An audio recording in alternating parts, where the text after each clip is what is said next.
nais na katanungan.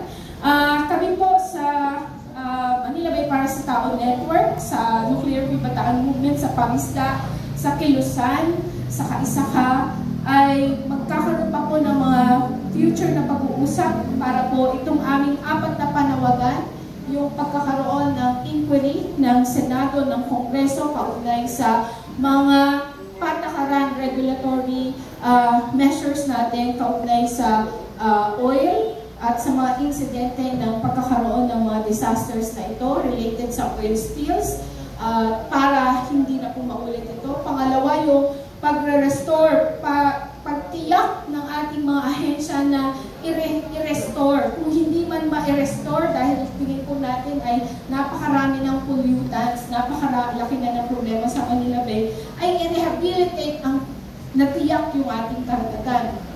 Pangalawa po, linisin, no? Kasama po dun sa rehabilitation, linisin po ng kumpanya ang kanilang ginawang kalokohan. At their own expense. Kasi ang totoo, yung paglilinis, ang ginagamit na resources ay resources ng gobyerno rin. Tax din ng mamamayan.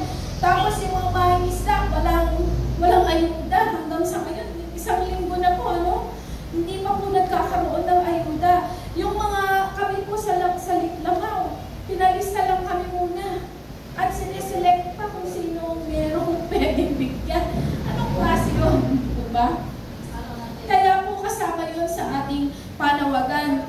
Gamitin ang pera ng kapitalista. Sila ang magbayad sa paglilinis. Huwag gamitin ang ating pera na pinanggalingan ay ang tax ng mamamayan. Sa halip yung tax natin ilagay doon sa ayuda sa ating mga mamamayan na nangangailangan ng atensyon ngayon.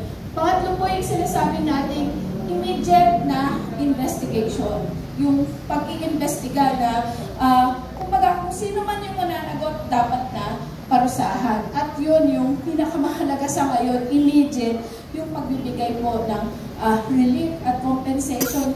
Makatawid man lang sa krisis na ito yung ating mga mangingisda. At yung mga komunidad, tendera, mga namumulot, mga nagkukuha ng ng tahong, ng talaba, mga kababaihan na nakaasa sa ganong klase ng hanap buhay. Sila po talaga ang pinaka kanunos-lunos ang sitwasyon sa ngayon.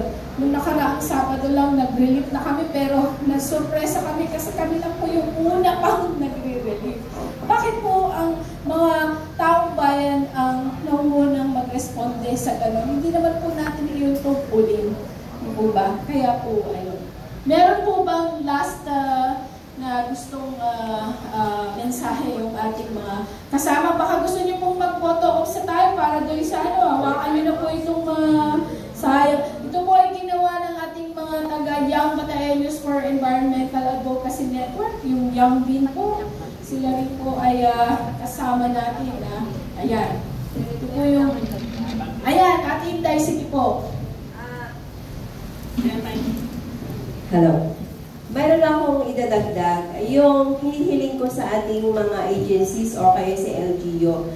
Dahil yung mangingisda natin ay hindi makapangisda, ang ating kababaihan ay hindi makapagtinda ng isda dahil nga bawal mangisda. So hinihiling namin magkaroon ng alternative na kabuhayan para sa ating mangingisda at sa kababaihan.